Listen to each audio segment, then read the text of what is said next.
TDP నేతల కారుపై దాడి case Pinnelli ప్రధాన అనుచరుడు తురక కిషోర్ అరెస్ట్.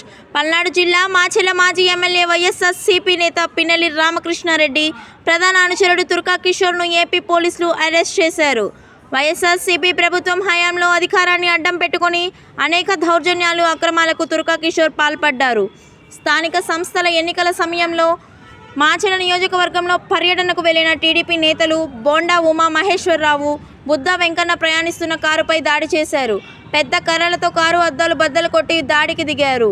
దీనిపై కేసు నమోదైంది. అయితే అప్పట్లో పోలీసులు తురక కిషోర్పై ఎలాంటి చర్యలు తీసుకోలేదు. అనంతరం కూటమి ప్రభుత్వం అధికారంలోకి వచ్చాక కేసుల భయంతో అజ్ఞాతంలోకి వెళ్లిపోయారు. వైఎస్ఆర్సీపీ హయాంలో అక్రమాలకు పాల్పడిన కిషోర్పై చర్యలు తీసుకోవాలని టీడీపీ నేతలు చేసిన ఫిర్యాదు మేరకు పోలీసులు కేసు నమోదు చేసి అతడి కోసం గాలింపు చర్యలు చేపట్టారు. తాజాగా తురక కిషోర్ను హైదరాబాద్లో ఏపీ పోలీసులు అరెస్ట్ చేశారు. వైఎస్ఆర్సీపీ నేత తురక కిషోర్ లాంటి ఆకురౌడీలు సమాజానికి హానికరమని, వీడికి ఎన్కౌంటర్ చేసిన తప్పు లేదని తెలుగుదేశం నేత బుద్ధ వెంకన్న తీవ్ర ఆగ్రహం వ్యక్తం చేశారు. తాడేపల్లి ప్యాలెస్ నుంచి పిన్నెల్లి రామకృష్ణారెడ్డికి వచ్చిన ఆదేశాలతో తురక కిషోర్ను తమపై దాడికి ఉసిగొల్పారని ధ్వజమెత్తారు.